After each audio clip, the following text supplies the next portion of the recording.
আমরা যে আলোচনা শুনলাম সূরাতুল ফাতিহার শিক্ষাটা কি, আমি এই তাফসীর সাজাতে যে 8টি শিক্ষা আল্লাহর হাবিব বলেছেন, ইজা মুদিহাল ফাসিক, যখন কোন ফাসিক ব্যক্তির প্রশংসা করা হয়, গদিবার রব, মহান রব রাগান্বিত হন, ওয়া তাজ্জালাহুল আরশ, এবং আল্লাহর আরশ থরথর করে কাঁপতে থাকে। নাউযুবিল্লাহ। কোন খারাপ আমলে আল্লাহর আরশ থরথর করে কাঁপে না।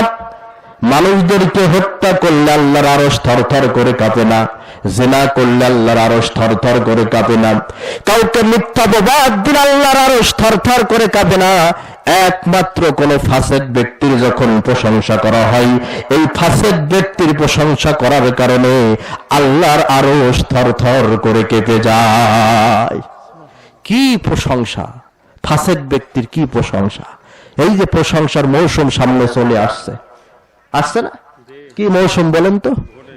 আমার ভাই তোমার ভাই মাথার ঘাম পড়ে পায়। কি প্রশংসা!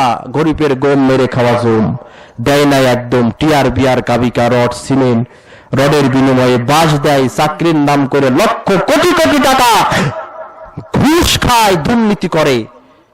নিজের বাপের প্রশংসা অত করে না, দলের নামে নেতার নামে এত প্রশংসা করে, আল্লাহর নামে জিকিরও অত করে না।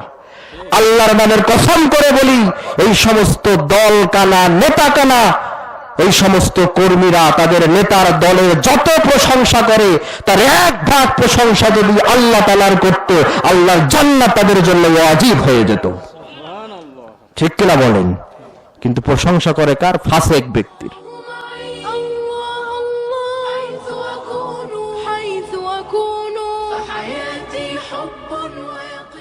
আমার আলোচনার বিষয় হচ্ছে সূরাতুল ফাতিহার ব্যাখ্যা এবং তার শিক্ষা।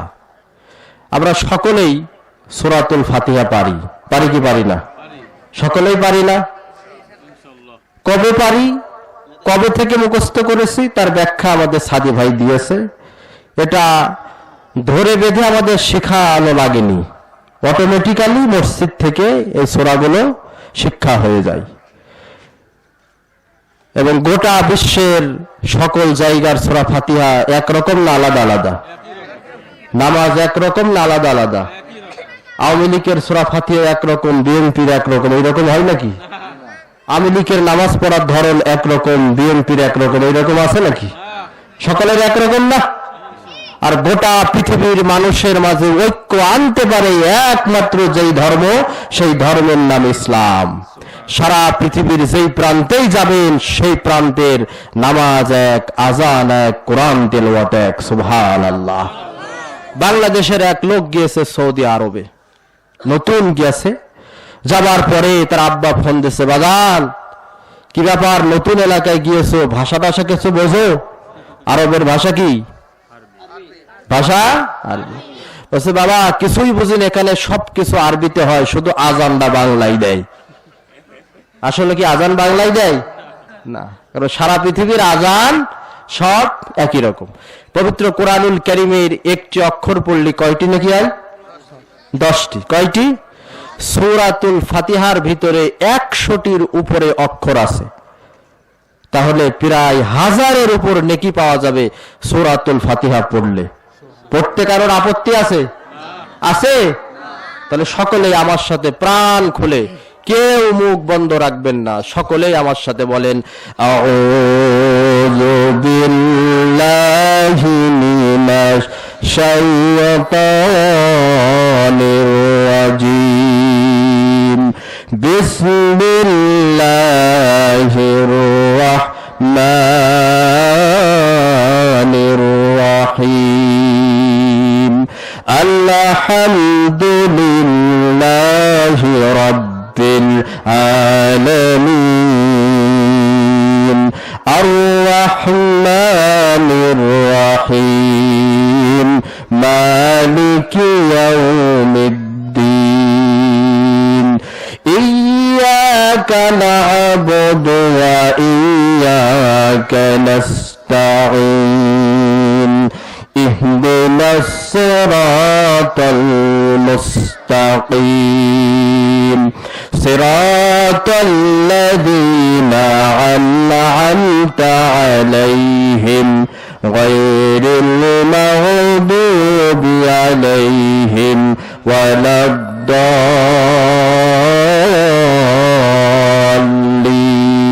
সকলেই বলি আমিন। প্রশংসা সবই কেবল তোমারই রব্বুল আলামিন। দয়ালু মেহেরবান করুণায় ফুরান, দয়ালু মেহেরবান করুণায় ফুরান। আর কেহ নাই তুমি মালিক শেষ বিচারের দিন, শেষ বিচারের দিন। এই সঙ্গীতটা হচ্ছে সূরাতুল ফাতিহার অর্থ। সুবহানাল্লাহ। আমাদের বাংলাদেশের জাতীয় কবি নাম কি? কাজী নজরুল ইসলাম। তিনি সর্বপ্রথম আমপারাকে, অর্থাৎ পবিত্র কোরআনের শেষ যেই পারা 30 পারা, এটাকে আমপারা বলা হয়, এই আমপারাকে কবিতায় রূপ দিয়েছেন। এরপরে বাংলাদেশে সর্বপ্রথম গোটা 30 পারা কোরআনকে কবিতায় রূপ দিয়ে বাংলা ভাষায় কবিতায় রূপান্তর করেছে তিনি হচ্ছেন জাগ্রত কবি মহিব খান। জানেন না তারা? আপনারা এখনো জীবিত আছেন, আল্লাহ তার হায়াত দারাজ করুক। তিনি যেমন একদিক থেকে সঙ্গীত শিল্পী, আর একদিক থেকে জাগ্রত কবি হিসেবে অনেক কবিতা, সমসাময়িক অনেক কবিতা তিনি লিখেছেন। আল্লাহ তার লেখনের ধারাকে আরো শক্তিশালী করে, জোরে বলেন আমিন। তো সূরাতুল ফাতিহা আমি নোট করছিলাম, এই সূরাতুল ফাতিহা নোট করতে যে অনেক নতুন তথ্য আবিষ্কার হয়েছে, আমার জ্ঞানের জগৎটাও একটু বৃদ্ধি পেয়েছে। ফাতিহা শব্দের অর্থ ভূমিকা, সূচনা, উন্মুক্ত, খোলা, প্রারম্ভিকা। পবিত্র কোরআনুল কারীম শুরু হয়েছে কোন সূরার মাধ্যমে? ফাতিহা। এই কারণে এই সূরার নাম দেয়া হয়েছে সূরাতুল ফাতিহা। সূরাতুল ফাতিহার অনেক নাম। এর নাম সূরাতুস সালাত, নামাজের সূরা। কোন সূরা না পড়লে নামাজ হয় না? লা সালাতা লিমান লাম ইয়াকরা বিফাতিহাতিল কিতাব। যদি সূরা ফাতিহা না পড়া হয় তাহলে নামাজ হয় না। সূরাতুল ফাতিহার অনেক নাম, 40টার উপরে নাম।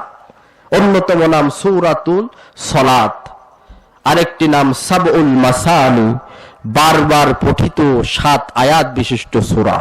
সূরাতুল ফাতিহার আয়াত কয়টি? 7টি। আপনি যখন নামাজে সূরাতুল ফাতিহা তেলাওয়াত করবেন, বিশ্বনবী সাল্লাল্লাহু আলাইহি সাল্লামের সুন্নাত ছিল সূরাতুল ফাতিহার যে 7টি আয়াত, আল্লাহর হাবিব 7টি আয়াত 7 দমে পড়তেন। প্রত্যেক আয়াত শেষে নবীজি থামতেন। আর আমাদের দেশের অধিকাংশ মসজিদে ইমাম সাহেবেরা বিশেষ করে তারাবির সালাতে একদমই সূরা ফাতিহা শেষ করে দেয়। আছে না? আছে না? এটা সুন্নতের খেলাফ। সূরাতুল ফাতিহা 7 আয়াত বিশিষ্ট, 7 আয়াত 7 দমে পড়তে হবে, প্রতিটা আয়াত শেষে থামতে হবে। এই সূরার আরেক নাম উম্মুল কিতাব, সমস্ত কিতাবের মা, কোরআনের মা। উম্মুল কোরআন, বইয়ের মা, কোরআনের মা সূরাতুল ফাতিহা। এই সূরার আরেক নাম সূরাতুর রুকিয়া, ঝাড়ফুঁকের সূরা।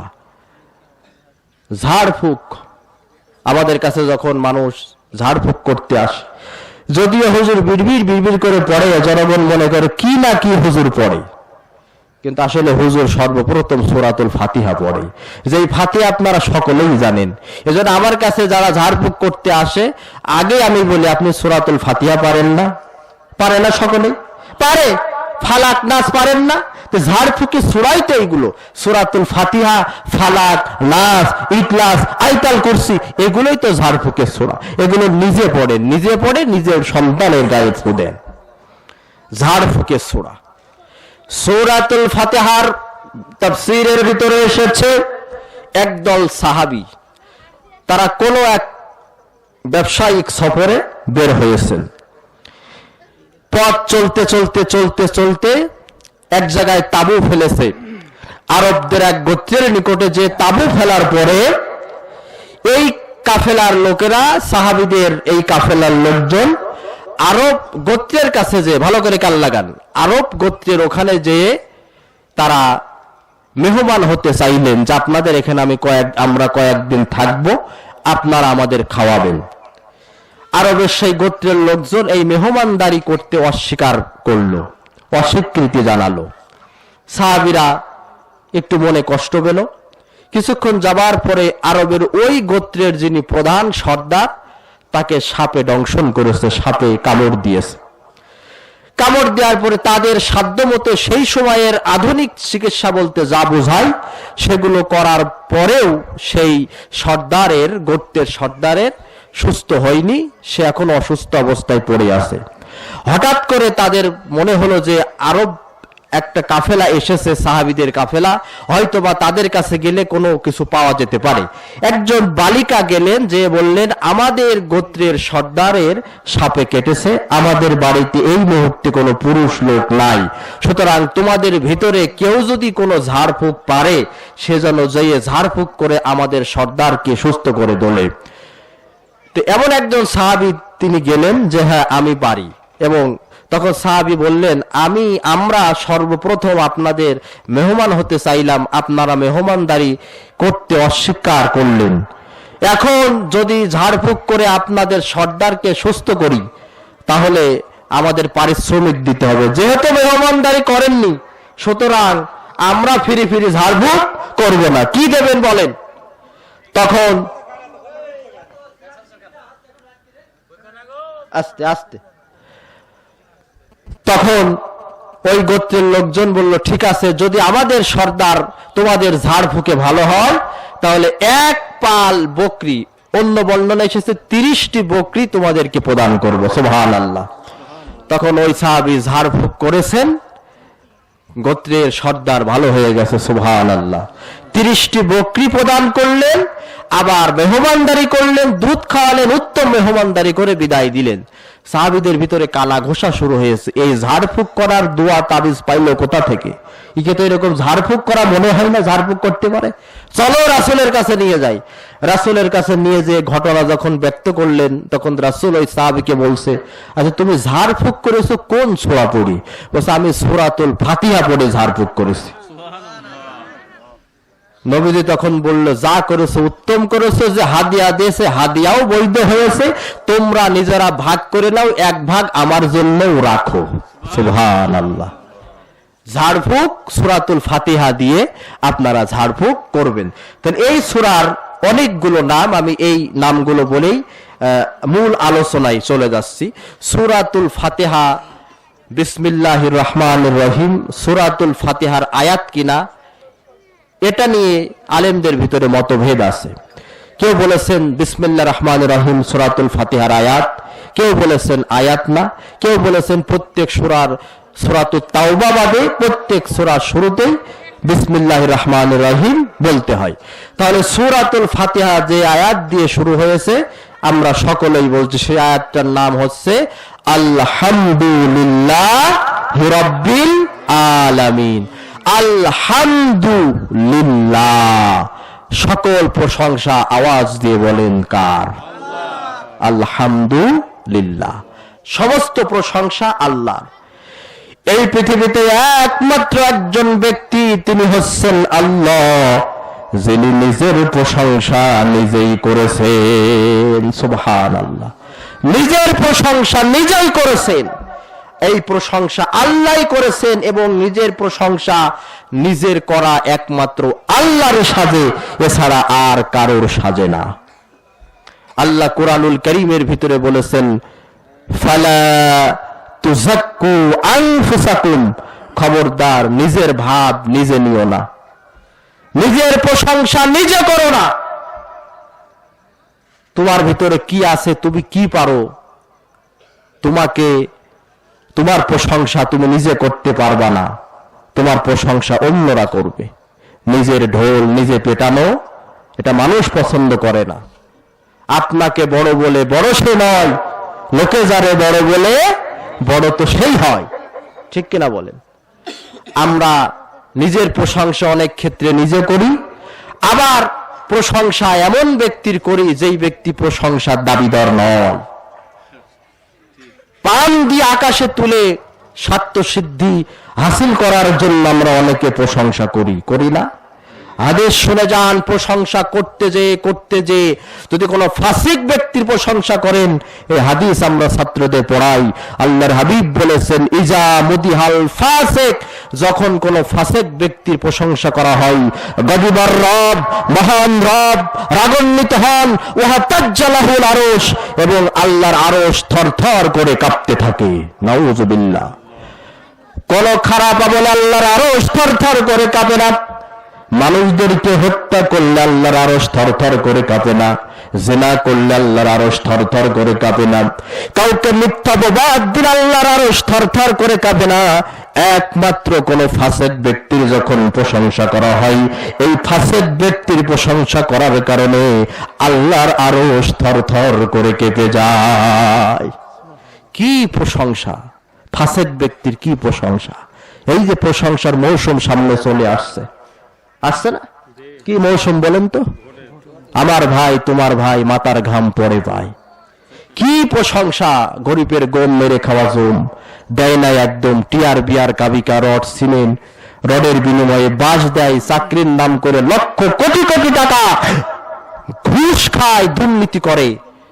নিজের বাপের প্রশংসা অত করে না, দলের নামে নেতার নামে এত প্রশংসা করে, আল্লাহর নামে জিকিরও অত করে না।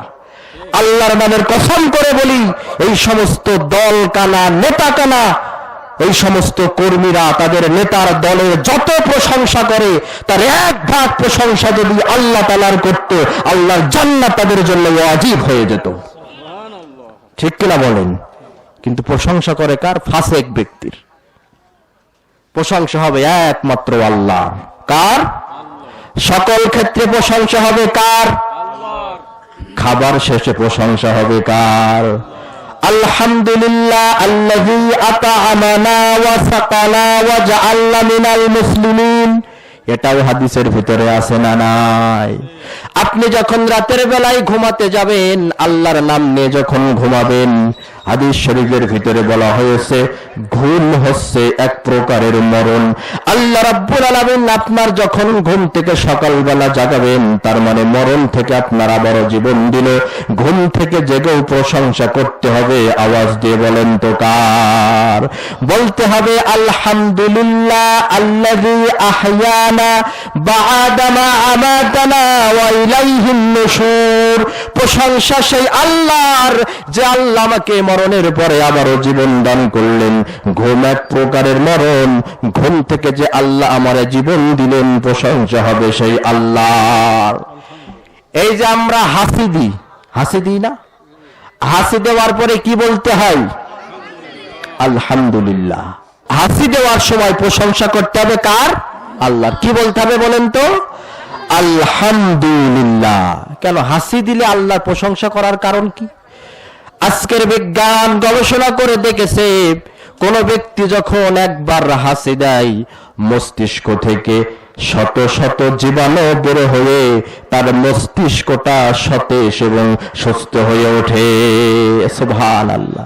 এই হাসির উপরে গবেষণা করতে যে এক খ্রিস্টান ডাক্তার ইসলাম ধর্ম কবুল করে মুসলমান হয়েছে। সুবহানাল্লাহ।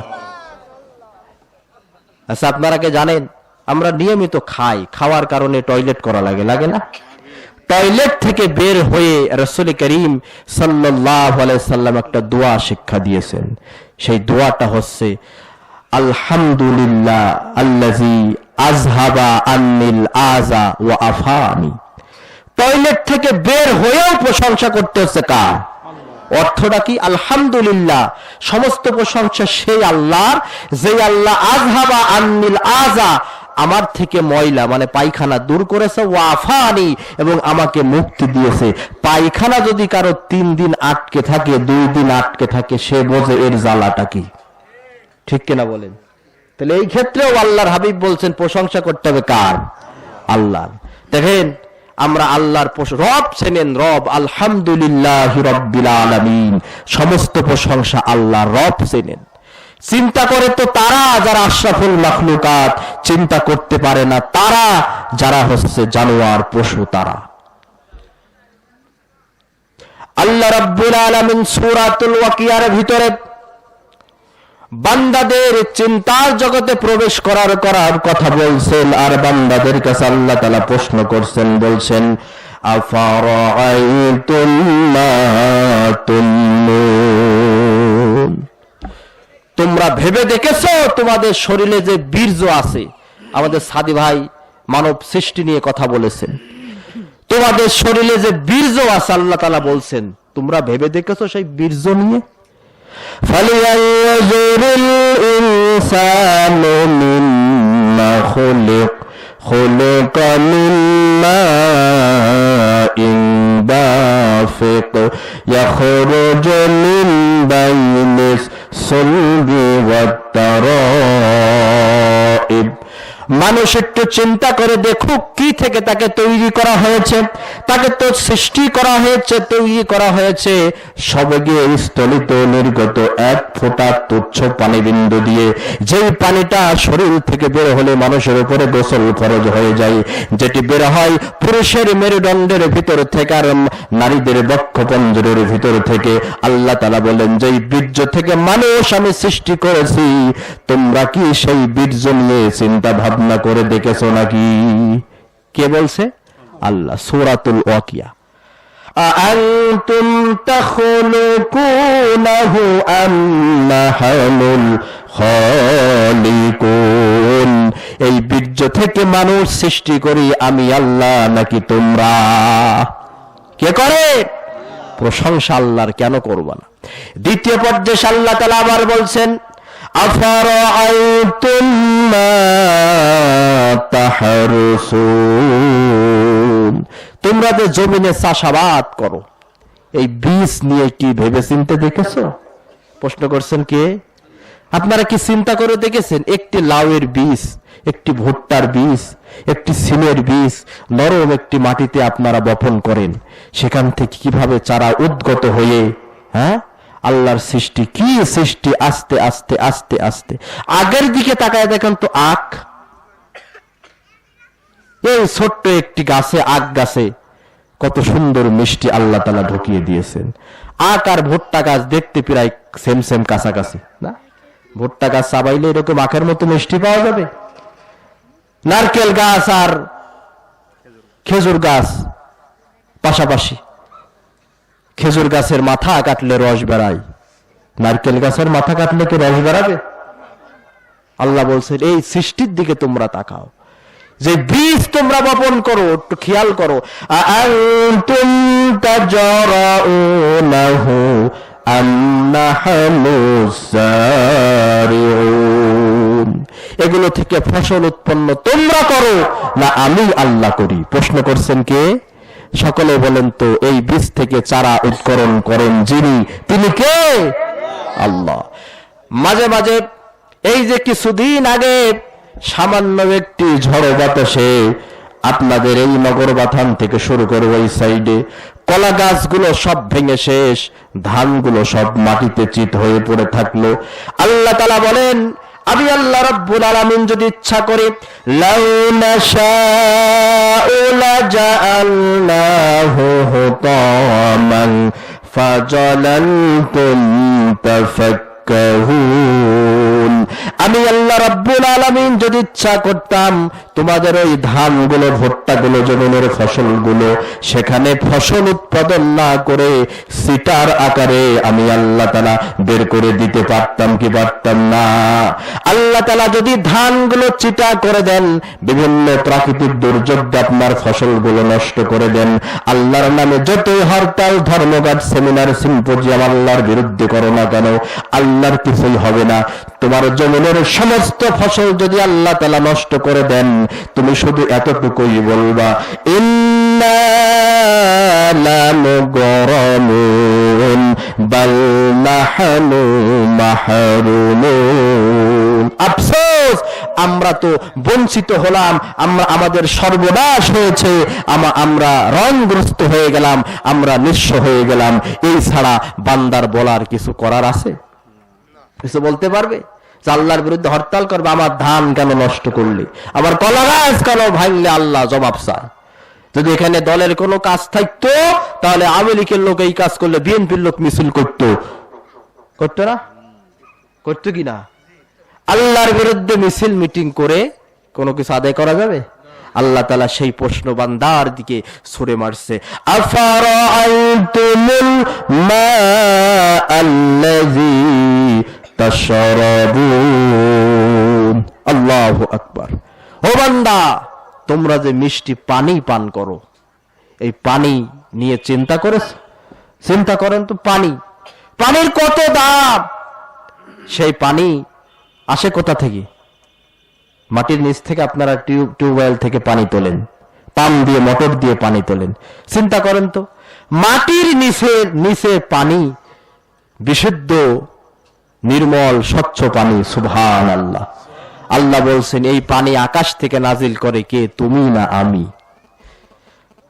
আল্লাহ তাআলা বলেন, লাউ নাশাউ জাআলনাহু উজাজান ফালাউলা তাশকুরুন। আমি আল্লাহ ইচ্ছা করলে এই পানিগুলোকে লবণাক্ত আকারে তোমাদের মাঝে দিতে পারতাম। পারতেন না? আপনারা ঝিনেদা, চুয়াডাঙ্গা, কুষ্টিয়া, মেহেরপুর এলাকার যারা বসবাস করেন তারা জানেন যে আমরা কত সুন্দর এলাকায় বসবাস করি। আমি তো বেশি মাহফিল করি বাগেরহাট, পিরোজপুর, খুলনা। ওখানে মানুষ বৃষ্টির পানি ধরে 6 মাস রিজার্ভ করে খায়। সেখানকার পানি সব লবণাক্ত। এরপরে 1 জার পানি 50 টাকা দিয়ে কিনে খায়, বিরাট ড্রামে। আমি নিজে খেয়েছি। এরপরে গোসল করার জন্য সেই পিরোজপুর, বাগেরহাটে তো শুধু খাল, নদী, খাল। সেই খালের সাথে আপনার মোটর সেট করে উপরে ট্যাঙ্কিতে পানি দিয়ে, সেই পানি দিয়ে তারা গোসল করে। আমি ওখানে যাই আর ভাবি, আমরা যারা এই যে যশোর, কুষ্টিয়া, চুয়াডাঙ্গা, ঝিনাইদহ, মেহেরপুর এলাকায়, মাগুরা এলাকায় বসবাস করি, আমরা যে কত শান্তিতে বসবাস করি, কত নিরাপদ একটি সচ্ছল বিভাগে আমরা বসবাস করি। আলহামদুলিল্লাহ। এই পানিগুলো যদি আল্লাহ লবণাক্ত করে দিতেন, অথবা আল্লাহ যদি সমস্ত জমিনের পানি নিতেন, যায় যদি এই জমিনের সব পানি, তাহলে সেটাই টটনের ধারা। কে দেবে তোমারে? আমি আল্লাহ বলেন, এত কিছু আমি আল্লাহ তোমাদের দিয়েছি। ফালাউলা তাশকুরুন, কি জন্য তোমরা আমার প্রশংসা করো না?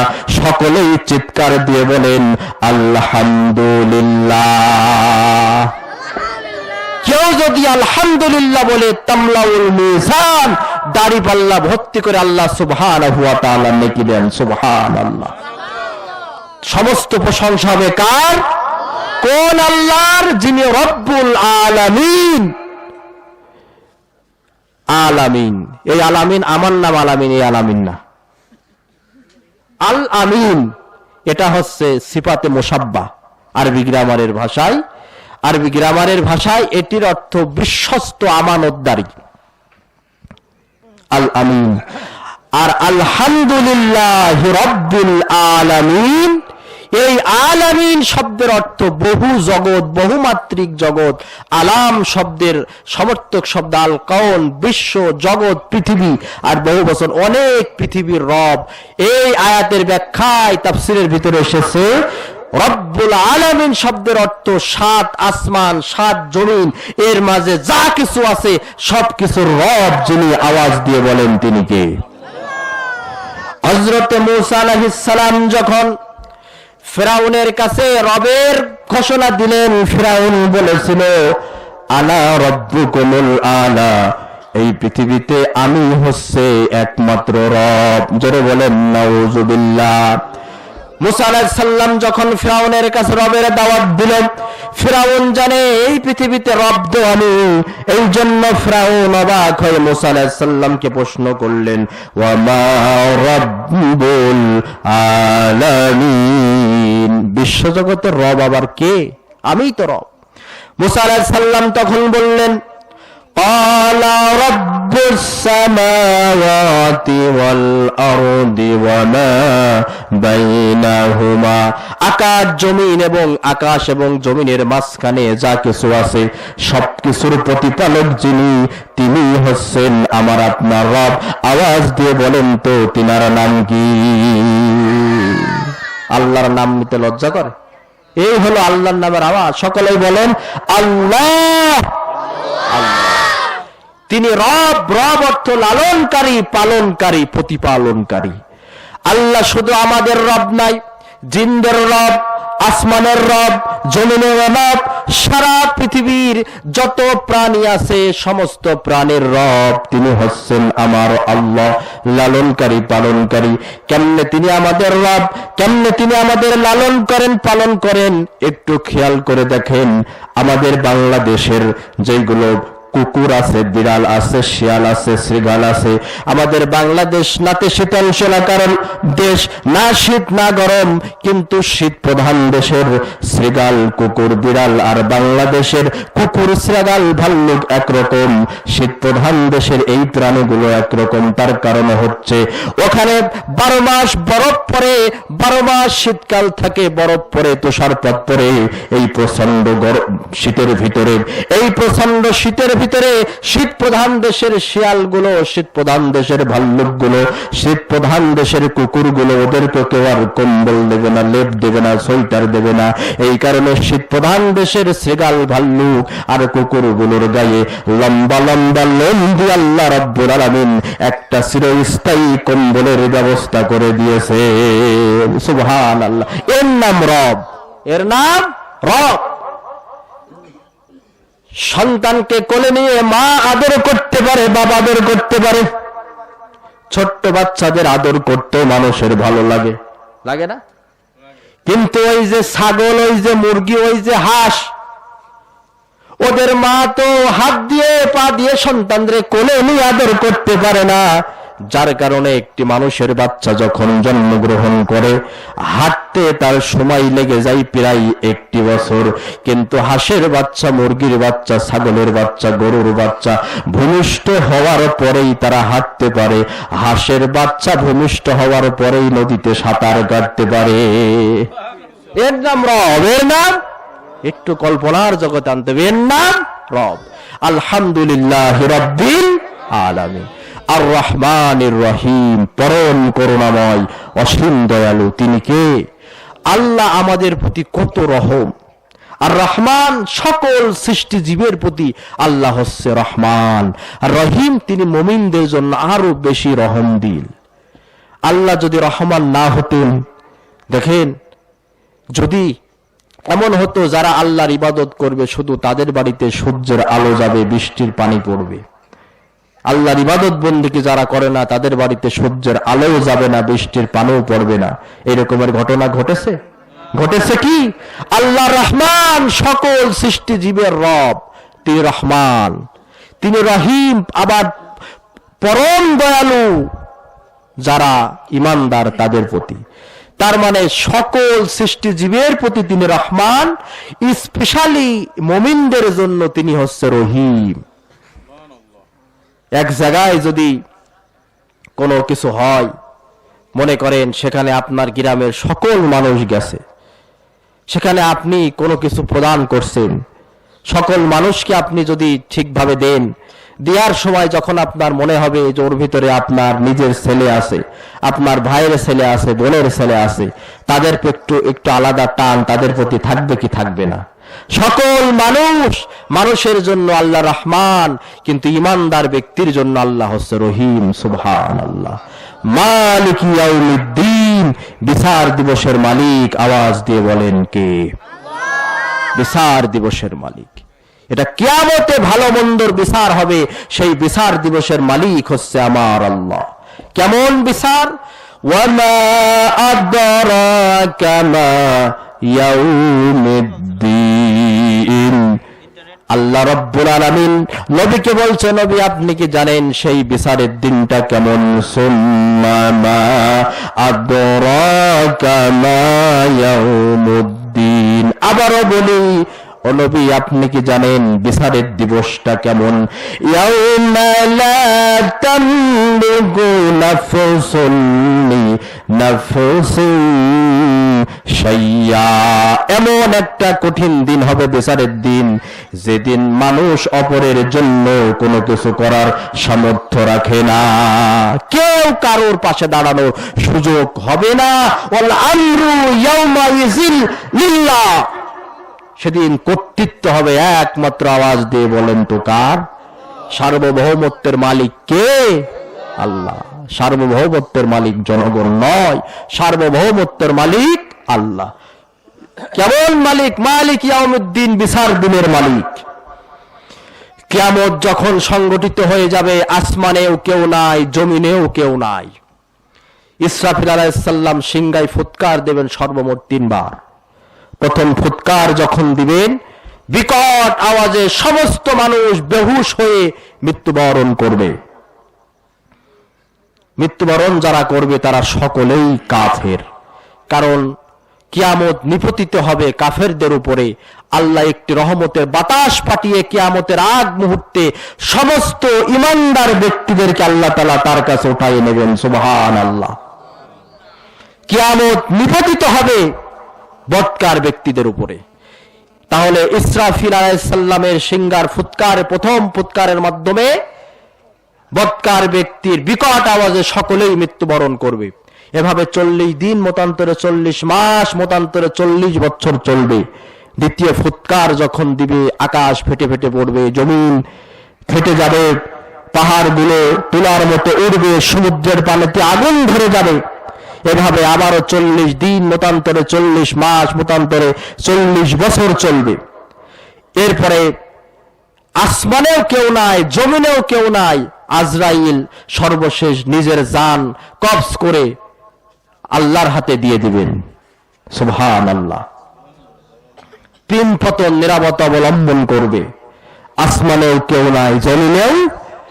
রাজাদিরাজ, সম্রাটের সম্রাট, বিশাল কুল কায়নাতের মালিক, সাগরের মালিক, যার বজ্রমুঠির মধ্যে আছে প্রচন্ড ক্ষমতা, একমাত্র আল্লাহ। এবার তিনি হুঙ্কার ছাড়বে, ইয়া দুনিয়া আইনা জিবালুক, হে দুনিয়া, তোর জমিনে বিশাল পাহাড় ছিল, হে দুনিয়া, তোর জমিনে সেই পাহাড়গুলো কোথায়? আল্লাহ আবার বজ্রকণ্ঠ আওয়াজ দিবেন, ইয়া দুনিয়া আইনা নাহারুক, তোর জমিনে বিশাল নদী সমুদ্র ছিল, সেগুলো কোথায়? আবার আল্লাহ বজ্রকণ্ঠ আওয়াজ দিবেন, ইয়া দুনিয়া আইনা আশজারুক, তোর জমিনে বিশাল সবুজ গাছ গাছালা দিয়ে ভরা ছিল, সেই গাছ গাছালিগুলো কোথায়? আল্লাহ বলবেন, ইয়া দুনিয়া আইনা জাব্বারুক, তোর জমিনে বিশাল অহংকারী স্বৈরা শাসক ছিল, সেই স্বৈরা শাসক গুলো কোথায়? লিমানিল মুলকুল ইয়াউম, আজকের রাজত্ব, বাদশাহী, বড়ত্ব কার? আল্লাহ নিজেই জবাব দেবে, লিল্লাহি ওয়াহিদুল কাহার, আজকের রাজত্ব, বাদশাহী একমাত্র, কেবলমাত্র, শুধুমাত্র আল্লাহ সুবহানাহু ওয়া তাআলা। ইয়্যাকা না'বুদু ওয়া ইয়্যাকা নাস্তাঈন, আমরা একমাত্র ইবাদত করি, জোরে বলেন কার? আল্লাহ। আর সাহায্য চাই কার কাছে? আল্লাহ। নাকি খাজা বাবার কাছে, ন্যাংটা বাবার কাছে, পীরের কাছে? মাজারে সাহায্য চাওয়া যাবে না, ব্যক্তির কাছে সাহায্য প্রার্থনা করা যাবে না। কোন নেতা আপনাকে উদ্ধার করতে পারবে না, খাজা বাবা উদ্ধার করতে পারবে না। যেই সময় জাহিলি যুগের মানুষগুলো বিভিন্ন দেবদেবীর পূজা করত, দেবদেবীর কাছে সাহায্য চাইতো, সেই সময় আল্লাহ রাব্বুল আলামিন জানায়ে দিলেন, আওয়াজ তোলেন নবী যেইভাবে, ইয়্যাকা না'বুদু ওয়া ইয়্যাকা নাস্তাঈন, ইবাদত করতে হবে একমাত্র আল্লাহর, সাহায্য চাইতে হবে, আওয়াজ দিয়ে বলেন তো কার কাছে? ইহদিনাস সিরাতাল মুস্তাকিম। দেখেন কিভাবে দরখাস্ত করতে হয়, আবেদন করতে হয়। আপনি কারোর কাছে কিছু চাইতে হলে আগে তার প্রশংসা করা লাগে না? যে আপনি এত কিছু করেছেন, আপনি খুব ভালো মানুষ, সুতরাং আমাদের এই দরকার। আমরা ছাত্রদের দরখাস্ত লেখা শেখাই, প্রথমে তোমার পরিচয় দিবা, তুমি কি করো, এগুলো দিয়ে তারপরে তোমার কি আরজি পেশ করো। তা আল্লাহ কিভাবে চাইতে হবে, সূরাতুদ দুআ, সূরা ফাতিহার আরেক নাম সূরাতুদ দুআ, দোয়া প্রার্থনার সূরা। কিভাবে চাইতে হবে, প্রথমে আল্লাহর প্রশংসা করতে হবে, এরপরে যে তুমি আল্লাহর ইবাদত করো সেই স্বীকৃতিটা দাও। এবার বান্দা তুমি আমার কাছে কি চাও, এবার চাও। এবার বান্দা বলছে ইহদিনাস সিরাতাল মুস্তাকিম, বান্দা বলছে আল্লাহ আমরা আপনার কাছে সহজ সরল হেদায়েতের পথ চাই। ইহদিনাস সিরাতাল মুস্তাকিম, সহজ সরল সঠিক পথ, সরল পথ চাই। কাদের পথ চাও? সিরাতাল্লাযীনা আন'আমতা আলাইহিম, তাদের পথ যাদেরকে আপনি অনুগ্রহ করেছেন, নিয়ামত দিয়েছেন, তাদের পথ। এই পৃথিবীতে আল্লাহ তাআলা অনুগ্রহ করেছেন, নিয়ামত করেছেন চার শ্রেণীর লোকের। জোরে বলেন কয় শ্রেণী? অন্য আয়াতে আল্লাহ তাআলা বলেছেন নিয়ামত প্রাপ্ত ব্যক্তি হচ্ছে চার শ্রেণীর লোক। সকলেই বলেন এক নাম্বার নাবিয়্যিন, এক নাম্বার হচ্ছে নবীরা। জোরে বলেন তো এক নম্বরে কারা? তার মানে নামাজের ভিতরে আপনি পথ চাইছেন নবীদের। দুই নম্বরে আল্লাহ তাআলা বলেন দুই নম্বর হচ্ছে সিদ্দিকিন, সত্যবাদীরা। তিন নম্বরে সোহাদা, আল্লাহ রাস্তায় যারা জীবন দেয় তাদের পথ। চার নম্বরে নিয়ামত প্রাপ্ত হচ্ছে সালিহিন। নামাজের ভিতরে আমরা এই চার শ্রেণী লোকের পথ চাচ্ছি। এরপরে আমরা বলছি আল্লাহ ওদের পথ আমরা চাই না, ওদের পথ আমাদেরকে পরিচালিত করো না। গায়রিল মাগদুবি আলাইহিম ওয়ালাদ-দাল্লিন, যারা পথভ্রষ্ট হয়ে আল্লাহর ক্রোধে নিমজ্জিত হয়েছে তাদের পথ নয়, যারা মাগদুব গজবপ্রাপ্ত এবং দলিন পথভ্রষ্ট। গজবপ্রাপ্ত হচ্ছে ইহুদিরা, জোরে বলেন তো কারা? আর পথভ্রষ্ট হচ্ছে খ্রিস্টানেরা। পথভ্রষ্ট তাহলে নামাজের ভিতরে আমরা পথ চাইছি না দুই শ্রেণীর লোকের, দুই দলের। এক নম্বরে ইহুদি, দুই নম্বরে খ্রিস্টান। আর নিয়ামত প্রাপ্তদের পথ এটা হচ্ছে চার শ্রেণী, নবিয়্যিন, সিদ্দিকিন, শুহাদা, সালিহিন। পথ আমরা চাচ্ছি না ইহুদি এবং খ্রিস্টানদের। ইহুদিরা গজবপ্রাপ্ত কি কারণে? এই আয়াত ফাতিহার এই আয়াতের তাফসিরে আমি পড়লাম যে ওরা গজবপ্রাপ্ত হওয়ার কারণ তারা অনেক কিছু জানতো, ইহুদিরা জানার পরে সেগুলো মানত না। আর খ্রিস্টানেরা পথভ্রষ্ট হওয়ার কারণ তারা না জেনে আমল করত, করে পথভ্রষ্ট হয়েছে। তার মানে ইহুদিরা যে জানার পরে মানত না, এই কারণে তারা গজবপ্রাপ্ত। আর খ্রিস্টানেরা না জেনে আমল করে গোমরাই হয়ে পথভ্রষ্ট। এখন আপনাদের কাছে আমি প্রশ্ন রাখতে চাই, আমরা মুসলমান নামাজের ভিতরে নামাজ পড়ি, নবীদের পথ চাচ্ছি, সিদ্দিকিনদের পথ চাচ্ছি, শহীদদের পথ চাচ্ছি, সালিহিন বান্দাদের পথ চাচ্ছি। নামাজ থেকে বের হয়ে কি আমরা সেই নবীদের পথে চলছি কিনা? নামাজের ভিতরে পথ চাচ্ছি না ইহুদিদের, নামাজের ভিতরে আল্লাহ খ্রিস্টানদের পথে আমাদেরকে পরিচালিত করো না। নামাজ থেকে বের হয়ে ইহুদি খ্রিস্টানদের শত শত সংস্কৃতি এবং তাদের কাজ আমরা অনুসরণ করছি কি করছি না? করছি। তাহলে এই নামাজ ইন্নাস সালাতা তানহা আনিল ফাহশাই ওয়াল মুনকার, নামাজ যে আপনার যাবতীয় অন্যায় অশ্লীল কাজ থেকে বাঁচিয়ে রাখে, এই নামাজ আপনাকে কিভাবে বাঁচিয়ে রাখবে? আওয়াজ দিয়ে বলেন কথা ঠিক না বেঠিক? সূরাতুল ফাতিহা যখন শেষ হবে গায়রিল মাগদুবি আলাইহিম ওয়ালাদ-দাল্লিন, তখন কি বলতে হবে বলেন তো? আচ্ছা, এই আপনারা যখন জামাতে নামাজ পড়বেন, ফজরের নামাজে ইমাম কিরাত আস্তে পড়ে না জোরে পড়ে? মাগরিবের নামাজে ইমাম কিরাত আস্তে পড়ে না জোরে পড়ে? এশার নামাজে ইমাম কিরাত আস্তে পড়ে না জোরে পড়ে? জুমার নামাজে ইমাম কিরাত আস্তে পড়ে না জোরে পড়ে? এবার বুখারীর হাদিস শুনে যান। আল্লাহর হাবিব আবু হুরায়রা রাদিয়াল্লাহু তাআলা আনহু বলেন, আল্লাহর হাবিব সাল্লাল্লাহু আলাইহি ওয়াসাল্লাম বলেছেন, ইজা ক্বালাল ইমাম, যখন ইমাম বলবে গায়রিল মাগদুবি আলাইহিম ওয়ালাদ-দাল্লিন, যখন সূরাতুল ফাতিহার শেষে ইমাম বলবে গায়রিল মাগদুবি আলাইহিম ওয়ালাদ-দাল্লিন ফাকুলু, তখন তোমরা বলবে আমিন। কি বলবে? আল্লাহর হাবিবের পরে বলছে ফামান ওয়াফাকা কাউলুহু কাউলাল মালাইকা গায়রিল মাগদুবি আলাইহিম ওয়ালাদ-দাল্লিন যখন বলা হয় ফেরেশতারাও সশব্দে তারা বলে আমিন। তোমাদের আমিন বলা আর ফেরেশতাদের আমিন বলা যদি মিলে যায়, গুফিরা লাহু মা তাকাদ্দামা মিন জামবিহি, পেছনের জীবনের সমস্ত গুনাহ খাতা আল্লাহ তাআলা maaf করে দিবেন। সুবহানাল্লাহ। হাদিসটা কয়েক ভাবে এসেছে। গায়রিল মাগদুবি আলাইহিম ওয়ালাদ-দাল্লিন বলার পরে ইমামও আমিন বলবে, মুসাল্লিরাও আমিন বলবে, অথবা ইমাম গায়রিল মাগদুবি আলাইহিম ওয়ালাদ-দাল্লিন বলবে, মুসাল্লিরা সকলেই বলবে আমিন। এই আমিন আস্তে না জোরে এই বলা নেই তো আমাদের দেশে যত গন্ডগোল। এই আমিন আস্তে জোরে বলা নিয়ে এই মসজিদ ভাগ হয়ে যাচ্ছে।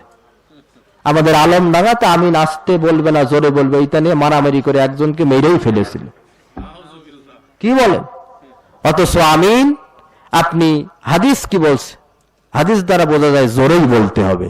আবার এর ভিতরেও কিছু গোড়ামি মার্কা লোক আছে, জোরে বলা মানে এই নয় গলা ফাটি আমিন। হাদিসের ভিতরে আসছে সাহাবারা এমন কায়দায় আমিন বলতেন গুম গুম আওয়াজ হতো, আপনি মিডিয়াম কণ্ঠ রাখবেন আমিন। এভাবে যখন সকলেই বলবেন আমিন। আর অনেক এলাকায় পাল্লা দেয় কার গলার আওয়াজ, কে জোরে জোরে আমিন বলতে পারে। এটা বাড়াবার, এটা করা যাবে না। আমিন অবশ্যই বলবো আমরা সূরা ফাতিহা শেষে ওয়ালাদ-দাল্লিন যখন ইমাম সাহেব বলবে আমরাও অবশ্যই সশব্দে আমিন বলবো, তবে একটা লিমিট বজায় রেখে আওয়াজটা রাখবো। ঠিক না বে ঠিক? শেষ কথা, আমরা যে আলোচনা শুনলাম সূরাতুল ফাতিহার শিক্ষাটা কি, আমি এই তাফসীর সাজাতে যে 8টি শিক্ষা বের করলাম। 1 নাম্বার, আপনারা বলেন তো কোন সূরা ছাড়া নামাজ হয় না? সূরাটার নাম ফাতিহা। 2 নাম্বার, দোয়া করার পদ্ধতি সম্পর্কে জানা যায় এই সূরাতুল ফাতিহার মাধ্যমে।